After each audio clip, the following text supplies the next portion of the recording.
He thought since it was his father's business, he would just lounge at the office and enjoy the fruit of his father's hard work.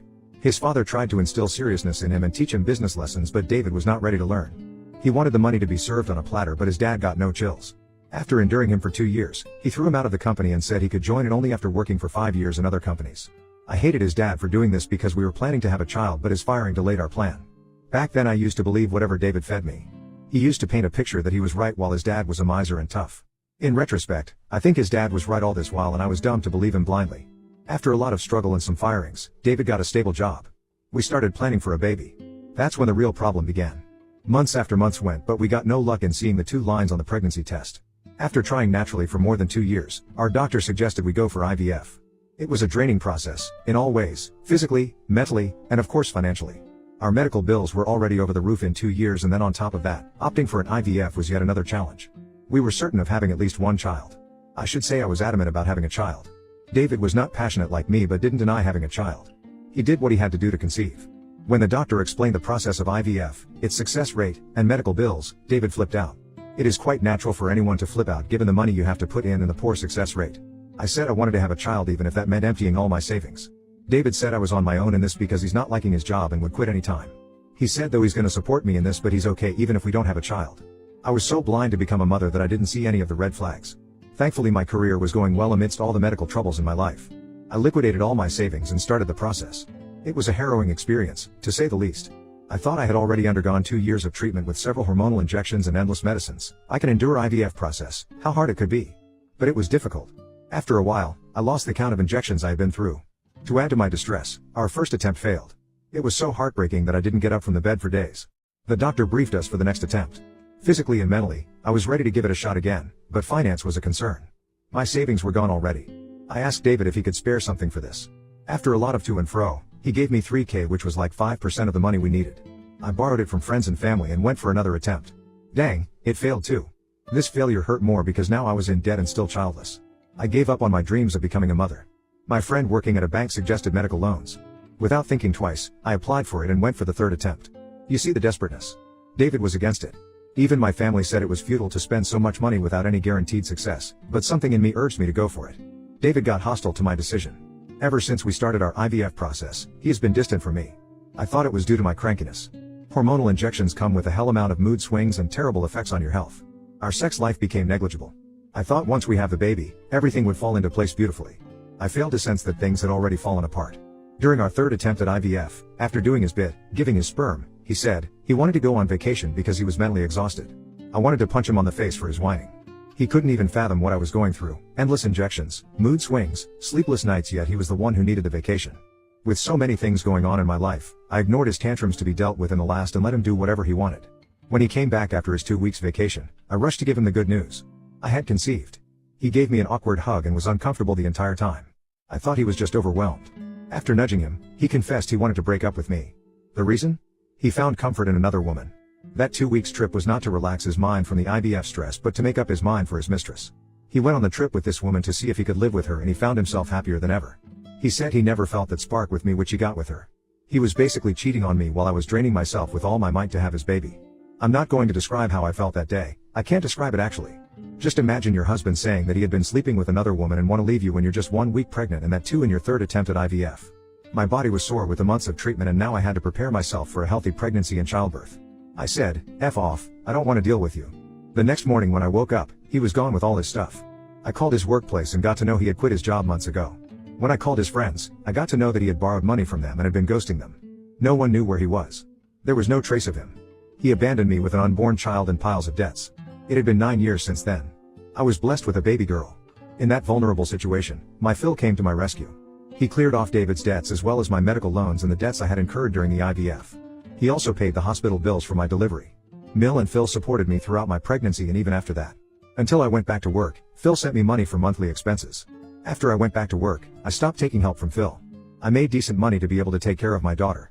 Life was going normal until we lost Mill and COVID. Phil was also infected, but he was able to fight the virus, but Mill succumbed to it. This happened during the first month of COVID. Though Phil had recovered, losing Mill was very tough on him, emotionally. On top of that, there was a lockdown, so he couldn't meet anyone or even go outside. He was giving up on life. It was my turn to pay his debt. I volunteered to move in with him with my daughter. He needed someone at home to be able to talk and express his emotions. My daughter also needed a companion because outdoor activities were shut. So moving with her grandpa was best for all of us. Phil Heath improved considerably. My daughter made memories of her lifetime with her grandpa. Even after the lockdown was lifted, my daughter refused to leave grandpa's house because it had a garden and pool and she loved staying with grandpa. So we continued to live with him. Last year, my company wanted us to work from the office, so we had to move back to our home. Commuting from Phil's place was not possible because my workplace was away from his house. Phil was very upset and insisted we stay with him and he would take care of our expenses, but I didn't want to suck onto his money. I promised him that we would visit him every week and we did. Last month, my Phil got terribly sick. He was rushed to the hospital. He passed away in his sleep on the third day of his stay at the hospital. The doctor said that the primary reason for his deteriorating health was his loneliness. During his stay, he had asked his nurse to make several calls to his siblings and other family members, but no one turned up. Even his call history suggested that he called many of his relatives, but hardly anyone came to meet him. I found his diary in his bedroom drawer. He wrote how he was so grateful to me for staying with him and how much he enjoyed playing with my daughter.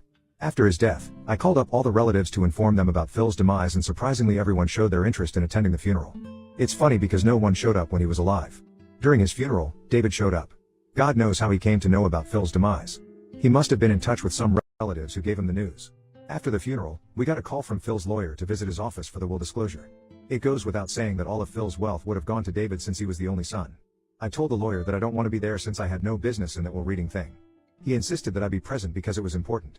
I thought Phil left something for my daughter, but who would have thought that he gave most of his wealth to me? Everyone, including me, was shocked when the lawyer read the will. All his liquid asset, which was worth more than $1 million, was willed to me. He gave the house to my daughter, but she can claim the possession only after she turns 21. Until then it would be with me. There were 2 additional clauses: that my daughter could not sell the house until I gave my consent. Second, David cannot overturn his will, but if I wanted I can give him the portion of the inheritance as per my wish. This was like a stab in David's chest. He sat there with his head buried in his palms. His relatives were also disappointed. Many unwanted people also showed up just with the hope that Phil might have left something for them since he didn't have many children. After Phil's demise, David moved in with his stuff to live in that house. He has turned bitter after the will got disclosed, but he has not vacated the house.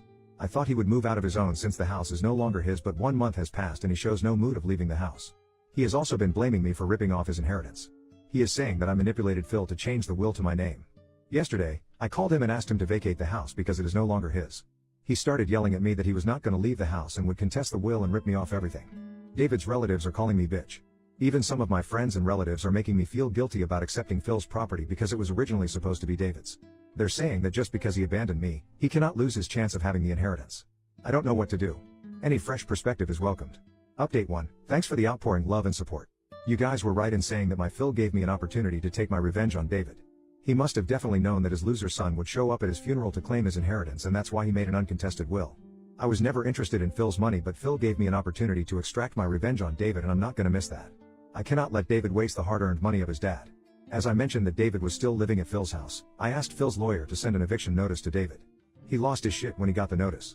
He thought I would come to fight with him directly and he would chase me out. Instead, I chose a legal route and made him helpless. The notice had 1 week's time to vacate the house. He resisted it until the last day when the lawyer threatened to call cops on him as per the eviction notice. In that 1 week, he did everything to break me down and force me to give away the inheritance to me. From threat calls to showing up at my door and vandalizing my car, he did everything, but I didn't lose my composure. I never answered his calls.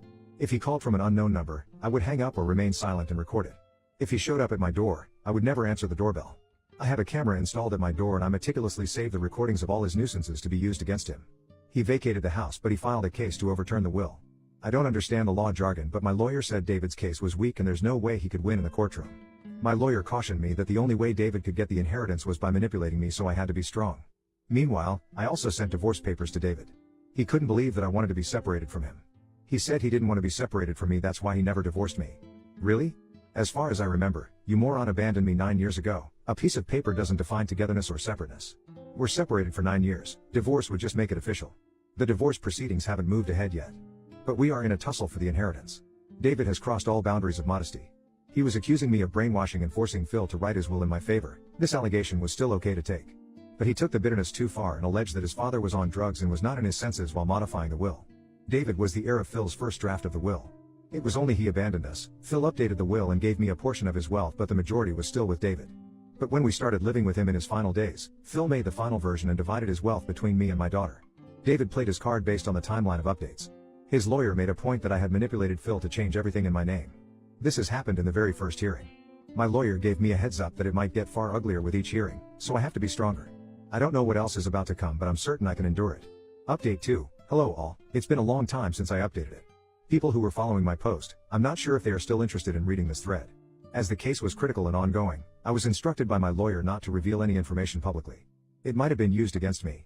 Now that everything is over, I'm writing this post, but I'll still refrain from going into the details. So, it was a long and tiring legal battle. With each hearing, the matter got ugly with fresh allegations coming in. It reached its peak when his lawyer alleged that I was having an affair with my Phil and blackmailed him to write his will in my name. I was strong until then, but hearing such nonsense trembled my soul. I broke down in front of the judge. I narrated all the pains I have been inflicted by David, but this allegation was too outrageous to handle. Forget about me, how could David outrage the modesty of the dead who was no one but his father? How could someone stoop so low just for the sake of money? I realized that people are powerless in front of money and lose all their ethics, morals, values, and everything. David is the best example to prove this point. He went as far as to discuss his dead father's sex life in a courtroom. My Phil was a father to me. It makes me throw up whenever I think about David's allegation. The worst part is people enjoy feeding on this kind of filthy gossip. There was no evidence to this allegation, yet his relatives started calling me Phil's mistress. Could anyone imagine the trauma I have been through? They got date after date to provide evidence of this allegation, but they could not. My lawyer said it was alleged just to mentally tear me up. They were even successful to an extent. I was about to give up. Towards the end, it became so unbearable that I told my lawyer to give away everything to David. I earned enough for myself and my daughter. But my daughter stood by me and she insisted that we stay strong and fight for Grandpa's sake. My lawyer was also confident that we would get through this because David had no evidence for his claim. They were just playing mind games to break me. David even played dirty in the divorce case. He said he left me because I tortured him mentally and blamed him for not conceiving. He said I was pressuring him for money for IVF while he was against having a baby. He complicated the case by alleging that I had manipulated Phil to throw David out of his company and I had control over Phil because we were involved physically. It was again all stories made in thin air. When I asked my lawyer to start the divorce proceedings simultaneously with the property case, he cautioned me to wait and take one at a time, but I was adamant about ending everything together. He said David would make both cases complicated, but I was stupid to underestimate him and think how hard it can get. It indeed was hard, very hard. It took 2 years to settle both the legal battles. David lost both of them. The judge bashed him and his lawyer for unnecessarily pouring new allegations without any evidence. Phil was smart to add a clause that prevented his legal heir, David, to overturn the will.